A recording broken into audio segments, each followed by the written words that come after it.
Hello everyone, my self Mayur Pariyani. Welcome to YouTube channel of Edu Guruji classes. इस particular video में हम IPM 2024 short answer questions का part 2 discuss करेंगे। Part 1 में हमने 3 क्वेश्चंस डिस्कस करे थे। टोटल 15 क्वेश्चंस हैं, जिसमें से 3 क्वेश्चंस हमने प्रीवियस वीडियो में डिस्कस करे थे। इस पर्टिकुलर पार्ट में हम 5 अलग अलग क्वेश्चंस इसके डिस्कस करने वाले हैं। So let us start. सबसे पहला क्वेश्चन हम देखें, question number 4, that is if 4 log x base 2 minus 4x plus 9 log y base 3 minus 16y plus 68 is equals to 0, then y minus x is equals to। काफी predictable question है, काफी बार हम लोग class में इस type के questions को discuss करते हैं। So let us start.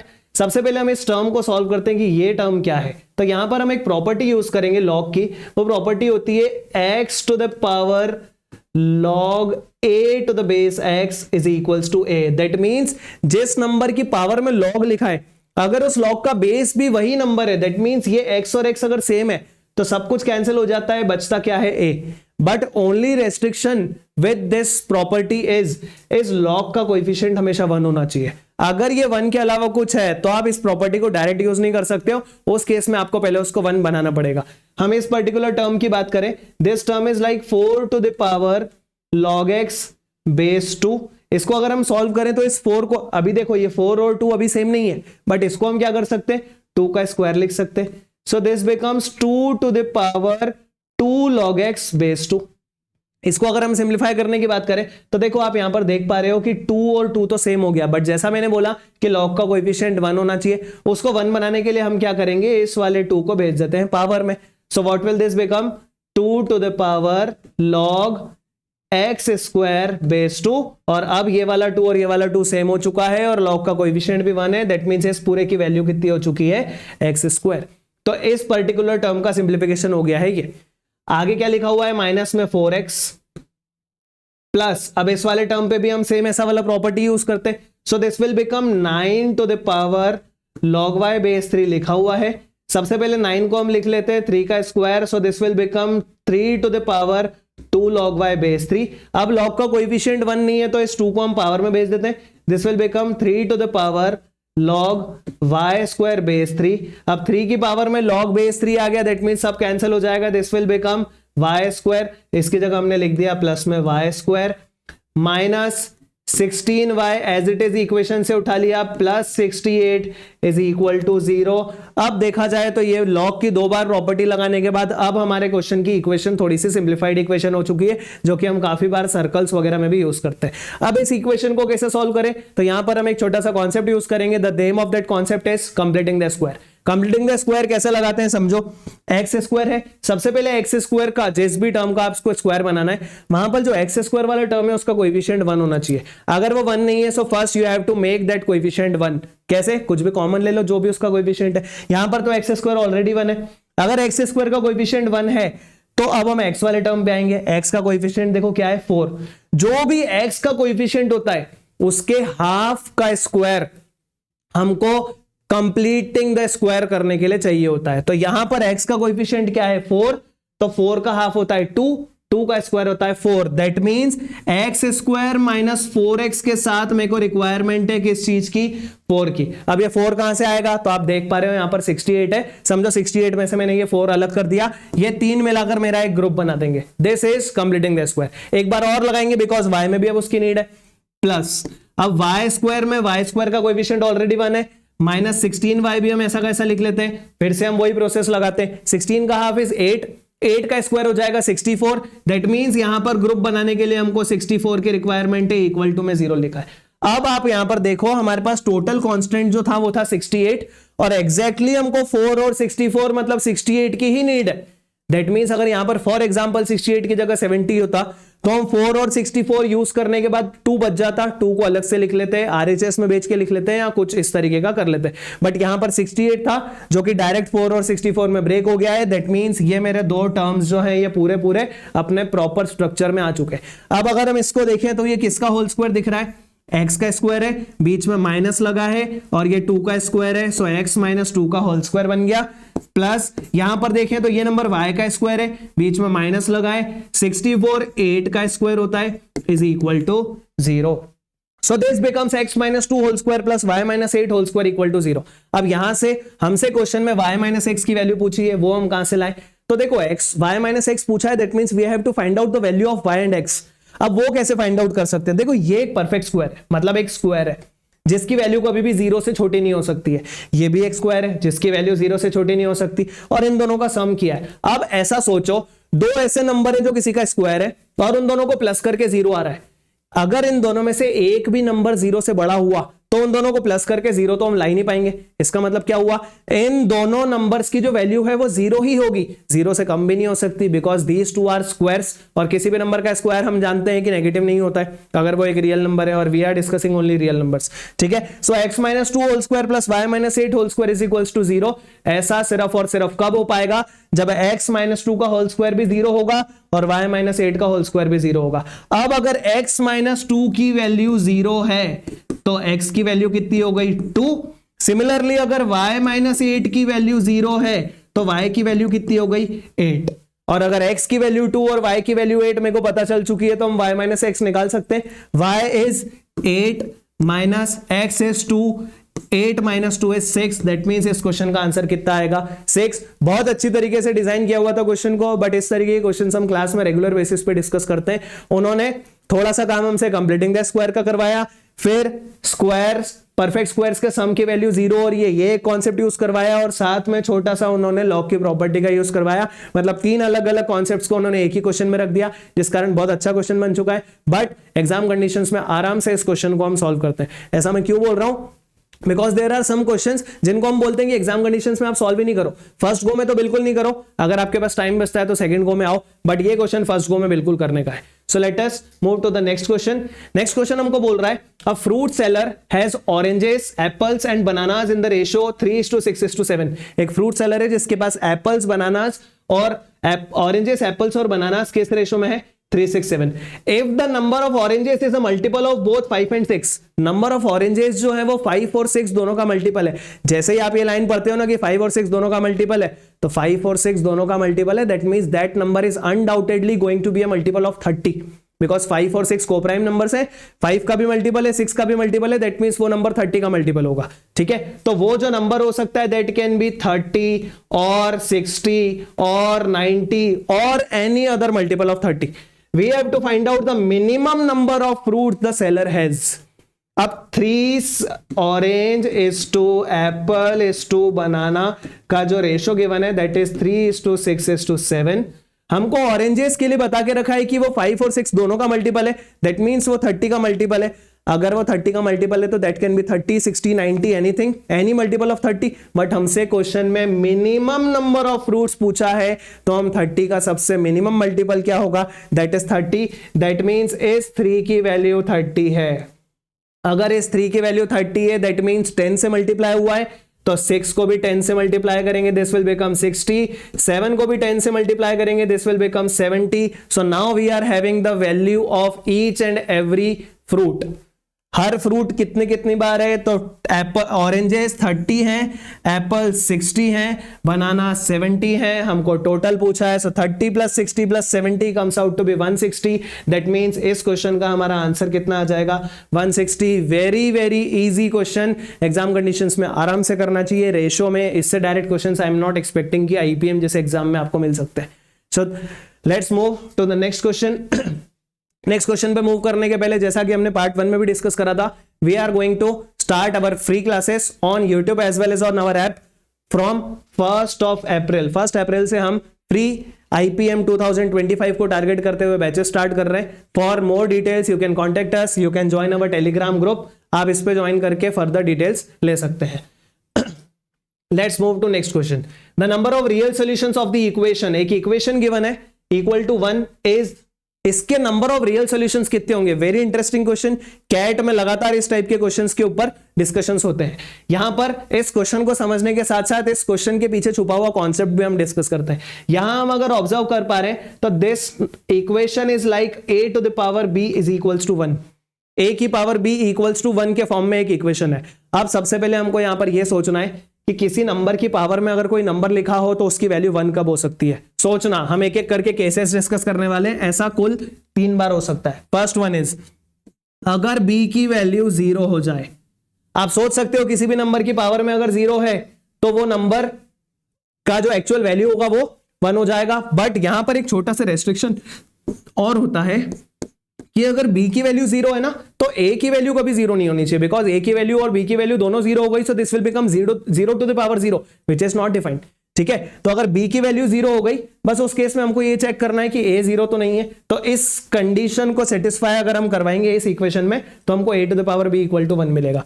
Second case की अगर हम बात करें, a की वैल्यू 1 ले लो, a की वैल्यू 1 मतलब बेस की वैल्यू 1, तो 1 की पावर में कुछ भी लिख लो, उसको सॉल्व करने पे 1 ही आएगा। So this is the second case जहां पर a to the power b equals to 1 होता है। और थर्ड वेरी इंटरेस्टिंग केस कि a की वैल्यू -1 ले लो, बट आप सोचोगे कि -1 की पावर क्या लेने से 1 आता है, तो हम समझते हैं यहां पर कि अगर a की वैल्यू -1 हो तो b की वैल्यू कुछ इवन हो, बिकॉज -1 की पावर में अगर इवन नंबर आता है तो ही उसकी वैल्यू 1 होती है, -1 की पावर में अगर ऑड नंबर आता है तो उसकी वैल्यू 1 नहीं होती है। In that case the value becomes -1। So these are the 3 different cases जो इस पर्टिकुलर क्वेश्चन में हमको लगाने हैं, जिससे हमको ये पता चल जाएगा कि इस इक्वेशन के रियल सॉल्यूशंस कितने हैं। So let us start with our first case. First case बोल रहा है b इक्वल टू 0, यहां पर b क्या है ये, so x square minus 5x plus 6 is equal to 0। इसको जब हम फैक्टराइज करेंगे this will become x minus 2 x minus 3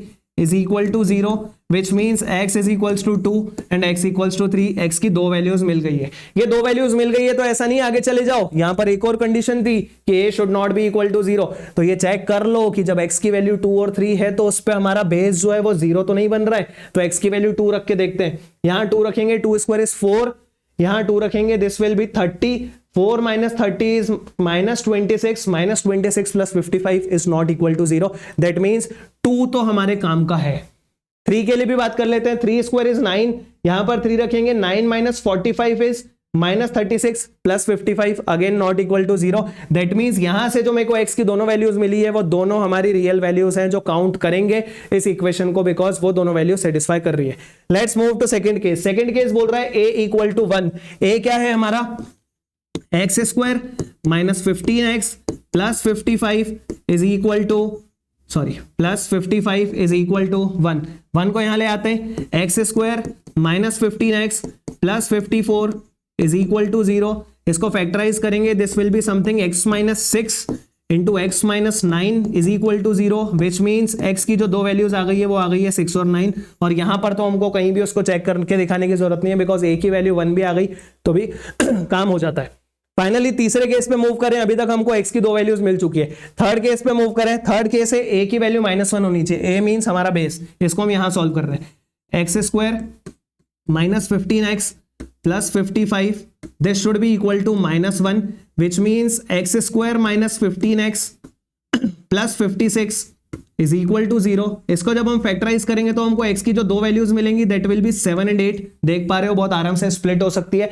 but third वाले केस में हमको क्या चेक करना है कि b की वैल्यू जो है वो इवन आनी चाहिए। अब यहां पर हमको जो x की 2 वैल्यूज आई है इनको पावर में रख के चेक करना पड़ेगा, इवन आ रही है तो ही काउंट करेंगे, नहीं तो वो वैल्यूज रिजेक्ट हो जाएंगी। सो लेट अस स्टार्ट विद 7 को हमने यहां रखा, 7 स्क्वायर इज 49 माइनस 7 को यहां रखा, दिस विल बी 35 प्लस 6। इसको हम सॉल्व कर रहे हैं, 49 माइनस 35 इज 14, 14 प्लस 6 इज 20। देखो पावर में इवन आ रहा है, पावर में इवन आ रहा है, इसका मतलब 7 तो हमारे लिए काम का नंबर है, 7 इस इक्वेशन को सेटिस्फाई कर रहा है। 8 की बात करें, 8 स्क्वायर इज 64, यहां 8 रखा, this will B minus 40 plus 6, इसको भी हम देख रहे हैं तो कितना, 64 माइनस 40 इज 24, 24 प्लस 6 इज 30, मतलब यहां पर भी पावर में इवन आ रहा है, इसका मतलब 8 भी सेटिस्फाई करेगा। हमको कुल मिलाकर x की 6 वैल्यूज मिली है जो इस इक्वेशन को सेटिस्फाई कर रही है यूजिंग दीज 3 केसेस, और उन 6 में से एक भी वैल्यू ऐसी नहीं है जो रिजेक्ट हो रही है। That means there are 6 different values of x that is satisfying this equation and all these six values are real numbers. That means answer to this question will be nothing but 6. एक बार अगर आपने किया हुआ होगा ये question तो ये question exam conditions में आराम से करने जैसा है, बट अगर नहीं किया होगा तो this question might take time, या अगर आपको ये केसेस के बारे में नहीं पता है तो आई डोंट थिंक कि शायद आप ये क्वेश्चन एग्जाम में सॉल्व कर पाओगे। So this is about this question. Next move to one more question. Next question बोल रहा है in a group of 150 students 52 like tea, 48 like juice and 62 like coffee. सबसे पहले सेट थ्योरी बेस्ड क्वेश्चन दिख रहा है, हम एक वेन डायग्राम बना लेते हैं 3 सेट्स वाला।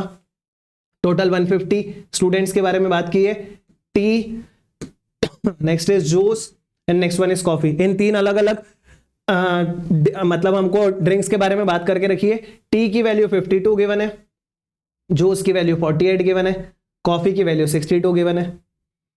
If each student in the group likes at least one among tea, juice and coffee, इसका मतलब क्या हुआ, there is no student who says कि उसको तीनों ही पसंद नहीं है, इसीलिए हमने बाहर 0 लिख दिया। बाहर क्या वैल्यू होती है, ऐसे स्टूडेंट्स जो टी, कॉफी और जूस तीनों में से कुछ भी पसंद नहीं करते, बट यहां पर ऐसा बता के रखा है 150 के 150 स्टूडेंट्स जो हैं कम से कम एक ड्रिंक तो पसंद करते हैं, दैट मींस बाहर वाले की वैल्यू क्या हो जाएगी, 0। हमसे क्वेश्चन में पूछा है then the maximum number of students that like more than one drink, एक से ज्यादा ड्रिंक को पसंद करने वाले मैक्सिमम स्टूडेंट्स कितने हैं। लगातार सेट थ्योरी पे मैक्सिमम मिनिमम के क्वेश्चंस हमको दिख ही रहे हैं एग्जाम में। ये क्वेश्चन आराम से क्लास में डिस्कस करने जैसा क्वेश्चन है, मतलब इस टाइप के इवन इससे अच्छे लेवल के क्वेश्चंस हम लोग क्लास में डिस्कस कर लेते हैं। कैसे सॉल्व करते हैं इस क्वेश्चन को समझना, डायरेक्ट वेन डायग्राम से सॉल्व होने जैसा क्वेश्चन नहीं है, बिकॉज हम देख पा रहे हैं यहां पर हमारे पास अंदर किसी की भी स्पेसिफिक वैल्यू नहीं है। So what we are going to do in this question, समझना, this area and this area, ये तीन एरियाज ऐसे हैं जो एग्जैक्टली एक ही बार काउंट होते हैं। देखो ये वाला जो एरिया है सिर्फ टी में काउंट हुआ है, ये वाला एरिया सिर्फ जूस में काउंट हुआ है, ये वाला एरिया सिर्फ कॉफी में काउंट हुआ है। तो इन तीन एरियाज को हम मिलाकर बोलते हैं एग्जैक्टली 1, और एग्जैक्टली 1 को हम डिनोट करते हैं 1 से। ये वाला जो एरिया है ये 2 बार काउंट हुआ है, देखो टी में और जूस में दोनों में काउंट हुआ है। ये वाला एरिया भी 2 बार काउंट हुआ है टी और कॉफी में, ये वाला एरिया भी 2 बार काउंट हुआ है किसमें, जूस और कॉफी में। तो इन तीन रीजन्स को मिलाकर हम बोलते हैं एग्जैक्टली 2, जिसको हम डिनोट करते हैं 2 से। और ये वाला एरिया अगर आप देख रहे हो तो टी में भी काउंट हुआ है, जूस में भी काउंट हुआ है, कॉफी में भी काउंट हुआ है, दैट मींस ये एरिया 3 बार काउंट हुआ है। सो हम इसको एग्जैक्टली 3 बोलते हैं और डिनोट किससे करते हैं, 3 से। अगर मैंने 1 + 2 + 3 आपके सामने लिखा तो 1 मींस आप इन तीनों को प्लस कर रहे हो, 2 मींस आप इन तीनों को प्लस कर रहे हो, और 3 मींस आप इसको प्लस कर रहे हो। तो ये 7 के 7 रीजन्स जब प्लस होंगे तो इसकी वैल्यू किसके इक्वल आएगी, 150। सो हमने पहली इक्वेशन बना ली है 1 + 2 + 3 = 150। अब अगर यहां पर मैं 52, 48 और 62 को प्लस करूं तो ऐसा करने से होगा क्या, अगर आप इन तीनों वैल्यूज को प्लस कर रहे हो तो आप देखो एग्जैक्टली 1 वाला रीजन तो एक ही बार काउंट हो रहा है। जब मैं T plus juice plus coffee को ऐड करूंगा तो एग्जैक्टली 1 वाला रीजन तो सिर्फ एक ही बार आया है, तो इसको लिखा हमने 1 प्लस, जब मैं इन तीनों को प्लस करूंगा तो ये वाला रीजन जो है 2 बार काउंट हुआ है, ये भी 2 बार काउंट हुआ है, ये भी 2 बार काउंट हुआ है, तो क्या लिखेंगे हम इसको, एग्जैक्टली 2 वाला रीजन 2 बार काउंट हुआ है। और एग्जैक्टली 3 वाले रीजन की बात करें तो वो टी में भी है, जूस में भी है, कॉफी में भी है, तो उसको हम 3 टाइम्स लिख देंगे। तो ये 3 × 3 = इन तीनों का सम करें 52, 48 इज 100, 162 इज 162। मैक्सिमम और मिनिमम वाले जितने भी क्वेश्चंस होते हैं ना, मेजॉरिटी ऑफ द केसेस में यही इक्वेशंस बना के सॉल्व करना पड़ता है, क्योंकि मैक्सिमम मिनिमम का क्वेश्चन आया मतलब कहीं ना कहीं उस क्वेश्चन में थोड़ी सी लिमिटेड इंफॉर्मेशन है। तो लिमिटेड इंफॉर्मेशन के केस में मेजॉरिटी ऑफ द केसेस में आपको क्या करना पड़ता है, इन्हीं इक्वेशन से सॉल्व करना पड़ता है। अभी मैंने एक्सप्लेन करा, अदरवाइज क्लास में तो हम लगातार इसी मेथड से इस क्वेश्चन को सॉल्व करते हैं, ठीक है। सो लेट अस सॉल्व दीस 2 इक्वेशंस। हम इन दोनों इक्वेशंस को सब्ट्रैक्ट करते हैं, second equation minus first equation, ये दोनों कैंसिल हो जाएगा। 2 × 2 में से 2 माइनस करा तो एक बार एग्जैक्टली 2 बचेगा, 3 × 3 में से ये 3 माइनस करा तो 2 × 3 बचेगा, and that will be equal to 162 - 150, that is 12। हमसे क्वेश्चन में किसकी वैल्यू पूछी है, अब हम वहां पे आते हैं, क्योंकि इसके बाद हमेशा हमको ध्यान रखना पड़ेगा कि यार अब क्या, ठीक है, बिकॉज अब हमारे पास सिंगल इक्वेशन और डबल वेरिएबल है जिसको हम यूनिकली तो सॉल्व नहीं कर पाएंगे, बट क्वेश्चन से हम देखते हैं कि इसको कैसे सॉल्व कर सकते हैं, ठीक है। हमसे क्वेश्चन में बोला है more than 1 drink, that means हमको मोर देन 1 मतलब 2 वाले और 3 वाले, इन दोनों की वैल्यू का मैक्सिमम हमसे पूछा हुआ है। We have to find out the maximum of this. और देखो इसके आसपास की ही इंफॉर्मेशन हमारे पास आ चुकी है। हम एक काम करते हैं, यहां पर 2 को 2 रहने दो, ये जो 3 वाला रीजन हमारे पास 2 बार है, इसको एक बार ऐसे अलग लिख दिया और एक और बार ऐसे अलग लिख दिया, इज इक्वल्स टू 12। हमको इस पोर्शन का मैक्सिमम वैल्यू निकालना है। इसको अगर हम मैक्सिमाइज करना चाहते हैं तो जो एक्स्ट्रा बच रहा है उसको मिनिमाइज करते हैं। मैक्सिमम मिनिमम का यही तो कॉन्सेप्ट होता है सॉरी, जिस चीज को आप मैक्सिमाइज करना चाहते हो उस पर्टिकुलर चीज के अलावा जो कुछ भी बचता है उसको मिनिमाइज कर दो।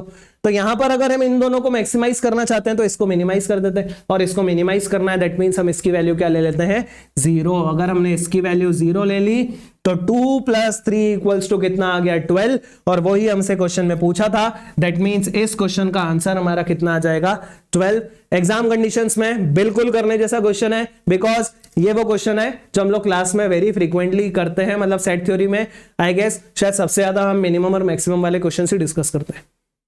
Let's move to the last question of this video. इस पर्टिकुलर क्वेश्चन में बोला है the number of triangle with integral sides with perimeter 15 is. एक ट्राइंगल है जिसके तीनों साइड्स का सम 15 है, दैट मींस पेरीमीटर 15 है, और तीनों साइड्स इंटीग्रल देके रखी है, ये क्लियरली मेंशन्ड है। We have to find out कि ऐसे कितने ट्राइंगल्स आप बना सकते हो। दो मेथड्स बता रहा हूं, एक कन्वेंशनल एक शॉर्टकट, ठीक है। पहले हम कन्वेंशनल मेथड की बात करें।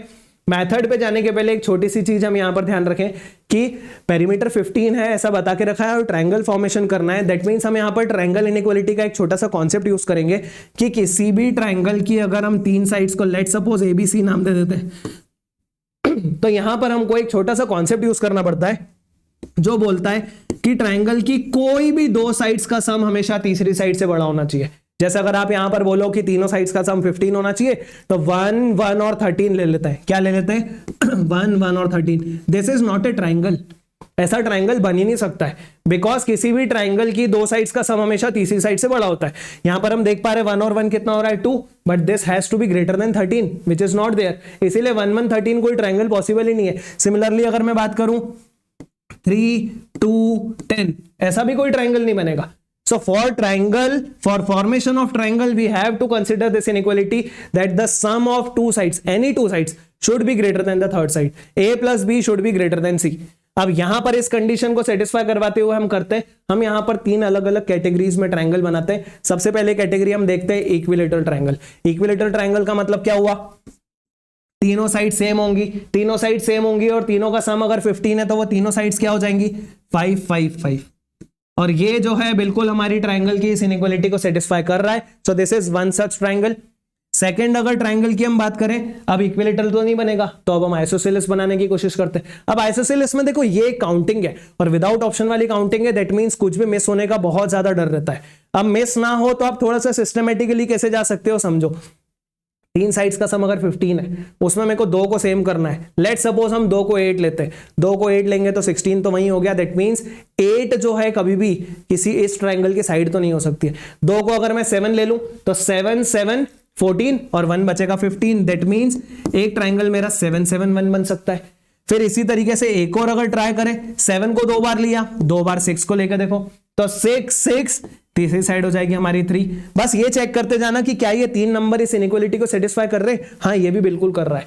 फिर और आगे चले, 2 बार 6 ले लिया, अब 2 बार 5 लेते हैं। 2 बार 5 लिया तो तीसरा भी 5 आएगा, वो वाला काउंट हम कर चुके हैं। 2 बार 4 लेके देखो, 2 बार 4 लिया तो कितना हो जाएगा? 4, 4, 8, 15 में से 8 गया 7। ये भी अभी ट्रायंगल इनइक्वालिटी को सेटिस्फाई कर रहा है। अब 2 बार 4 लेने के बाद हम 2 बार 3 लेते हैं।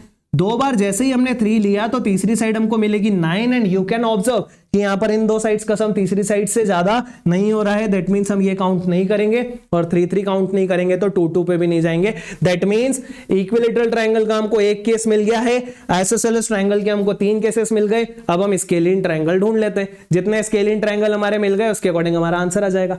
अब स्केलिन ट्रायंगल में कैसे जाएं? तीनों साइड्स अलग अलग आएंगी, ये ध्यान रखना, ठीक है। तीनों साइड्स हमको अलग अलग चाहिए। लेट सपोज मैंने पहली साइड ले ली 8, अगर मैंने एक साइड 8 ले ली तो मेरी बची हुई दो साइड्स का जो सम है वो कितना आएगा? 7।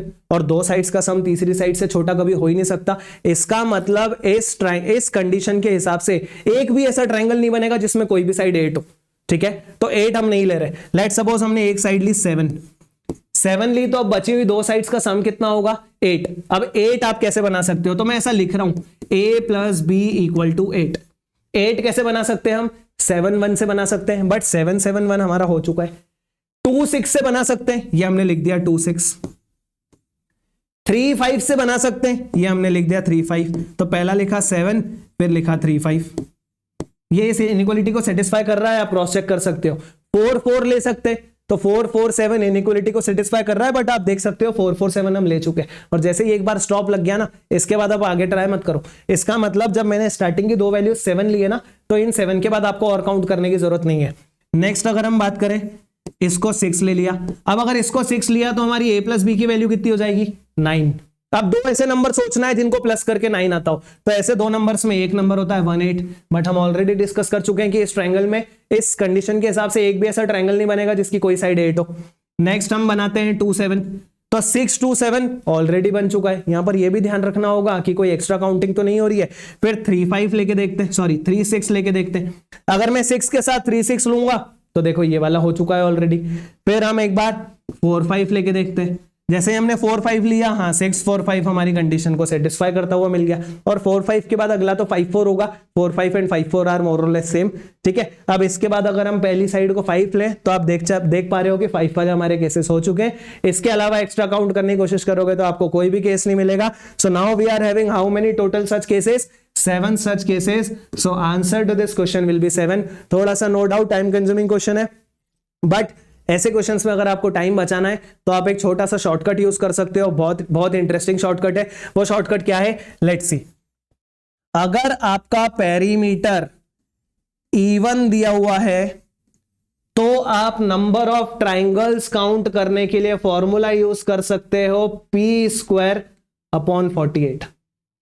और अगर आपका पेरीमीटर ऑड गिवन है, in that case you can use p+3² ये डायरेक्ट फॉर्मूला है इस टाइप के किसी भी क्वेश्चन को सॉल्व करने का, कि जब भी आपके पास पेरीमीटर गिवन है, what you have to do, आप बस पेरीमीटर इवन है कि ऑड है उसके अकॉर्डिंग ये फॉर्मूला यूज कर लो। आपको इतनी सारी कुछ भी मेहनत करने की जरूरत नहीं है। एंड माइंड इट, इसके ऊपर फिर से आपके सामने क्वेश्चन आ सकता है क्योंकि ये लगातार पूछने वाली वैरायटी है। यहां पर हमारे पास इस क्वेश्चन में पेरीमीटर 15 था, 15 मतलब odd, so we are going to use this formula. This will be 15 plus 3, that is 18, and 18 square is 324. 324 को हम 48 से डिवाइड करेंगे, किससे कैंसिल करें हम इसको? 6 से कैंसिल करेंगे, दिस विल बी 54, इसको 6 से कैंसिल करा, दिस विल बी 8, और 54 को 8 से डिवाइड करेंगे तो दिस विल बी समथिंग 6.75। और जब भी ये डेसिमल में आ जाए तो आपको उसका जस्ट नेक्स्ट इंटीजर ले लेना है। बस ये ध्यान रखना है कि इनकेस जब भी ये डेसिमल में आ जाए, you have to take what? Just next integer. That means 6.7 का नेक्स्ट इंटीजर, 6.75 का नेक्स्ट इंटीजर होता है 7। That means the number of triangles that can be formed using integral sides having perimeter 15 is 7। So I guess दोनों method समझ में आए। ये direct वाला मेथड है, एग्जाम कंडीशंस में यूज करना चाहिए, बट थोड़ा सा अप्रोच डेवलप करने के लिए आप प्रैक्टिस में इस तरीके के मेथड को भी फॉलो कीजिए। सो आई गेस जो भी मैंने 5 क्वेश्चन यहां पर डिस्कस करे हैं समझ में आया होगा। In the next part we will be covering the remaining questions of short answer section and then we will be moving to MCQ section. So I hope everyone enjoyed this. Please like the video, share the video with your friends and subscribe the channel so that you can get more such videos. That's it from my side. Thank you.